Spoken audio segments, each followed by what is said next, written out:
UFC 276 takes place next week, Las Vegas, Nevada, on July 2nd. And with me right now, the former UFC welterweight champion, the ruthless one himself, Robbie Lawler. Robbie, thank you for the time to talk with me and Fansided today. Yeah, thanks for having me on. All right. So just how incredible is it? It's just been over 21 years now that you've been competing in professional mixed martial arts. What has this journey just been like? It's been a wonderful journey. I mean, ups and downs, a lot of hard work, a lot of dedication, making sure I'm taking care of my body and trying to do the right things. And had good people around me, but it all comes down to putting in the right work and taking care of yourself and enjoying what you do. I mean, I was blessed to get into the sport because I wanted to, and I wanted to compete at a high level and just continue to try to get better and take care of my body this whole time. I start with that question because number one, you are a legend, and number two, in your last fight, you and Nick Diaz threw down. Were you getting any flashbacks during that fight or in the lead up to it back to UFC 47 when you two threw down for the first time? Oh, not really. I kind of knew what went on in that fight and where I could improve and how I felt in that fight. I ended up watching that fight again and just but no flashbacks. It's just like, how can I improve? How can I be better this time around than I was the time before? And it was just a culmination of a lot of hard work and obviously uh, training camps went well for that fight, and I was excited to fight. And, Nick brought the best out of me that night.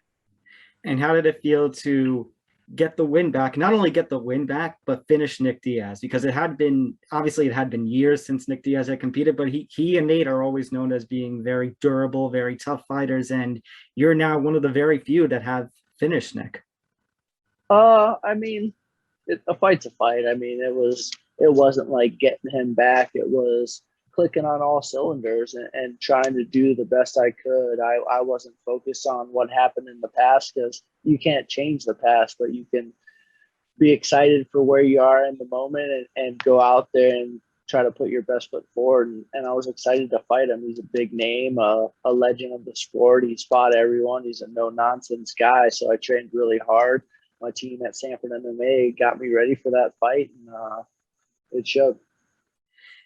Well, let me ask from a different angle, because leading into that fight, it had been about 4 years since your last win. You had beaten Cowboy, then you had the fight with RDA where you ended up, I believe, tearing your ACL. You were out of action for a year, and then you had a couple of fights after that where it was either decisive or, in the case of the Ben Askren fight, you had a bit of controversy. So getting that win, was it just like, weight off your shoulders? Finally got another win. No, I don't really focus on those things. Like, that's what everyone else focuses on. It's one fight at a time. You can't focus on the past. You got to focus on how I can get better. Even if I was 4-0 leading into that fight, it's how can I get better? How can I improve? Those are the things you work on, and that's why I've been able to do this for so many years, because I focus on how to get better. Am I enthused? Do I need to work on this? Do I need to do less? Do I need to do more here? So it's focusing on the ins and outs of the sport and making sure I'm enjoying myself. And everything clicked that night and worked out well for me. So constantly looking to get better and having fun and enjoying yourself. Would you say those are kind of the two secrets to, because a career like yours, you have been there, you've been in this sport for over 20 years now, as I said, and not just been there for over 20 years, but having the kind of success like you had, because there are some people who either don't have long careers or they overstay their welcome and end up, damaging their legacy. For somebody like you, who, is still winning, still getting major fights, the championships and the accomplishments you had in this sport, or would you say those two things I mentioned before are the keys to success?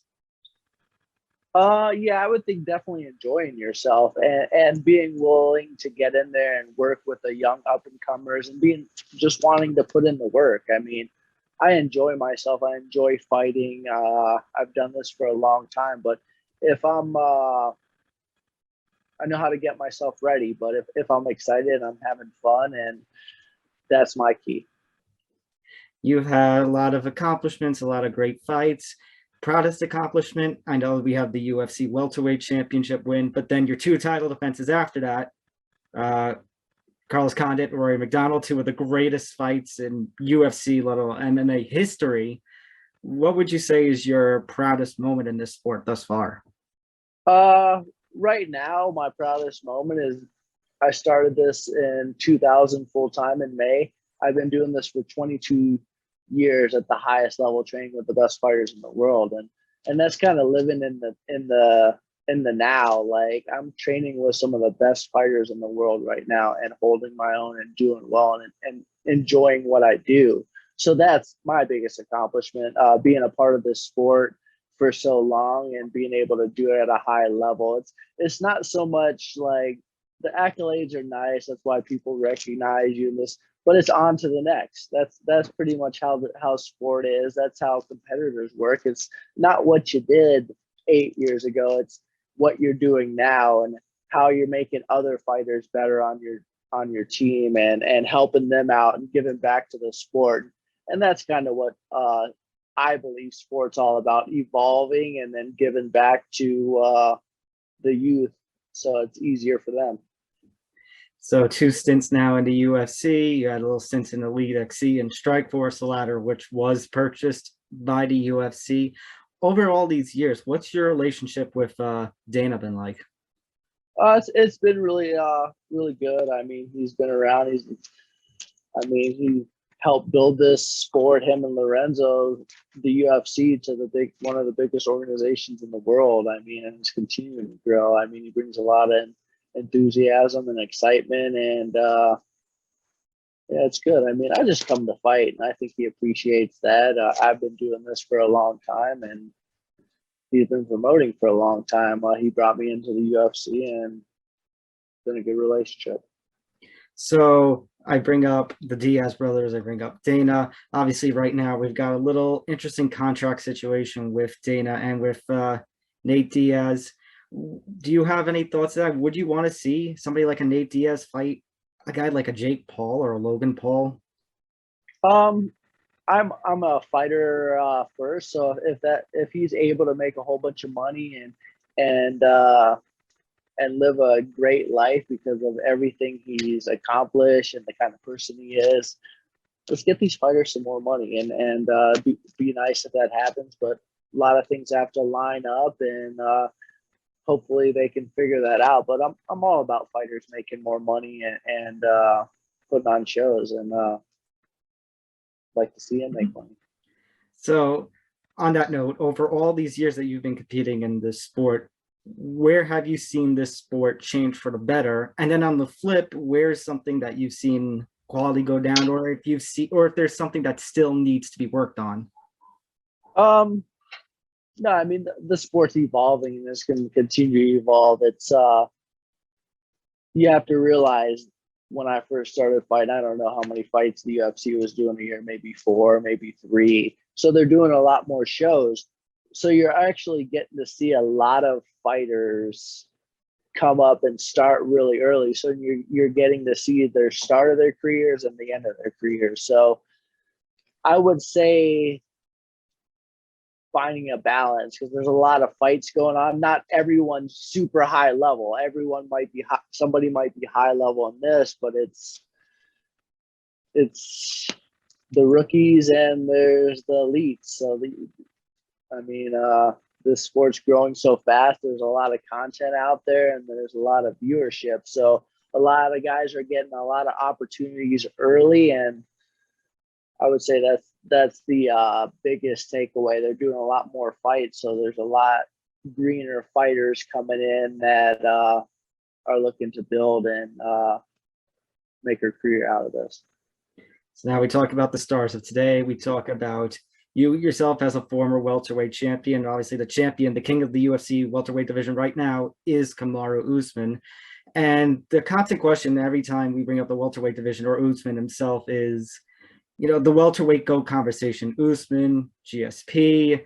Dana has made comments in the past about that little race. My question to you, Robbie, as someone who was actively fighting when GSP was at the top of his game, and as someone who's still fighting now that we have Usman at the top, who is the welterweight GOAT? And if you say GSP, what more does Usman need to do to either enter that conversation or rather overtake GSP for that title?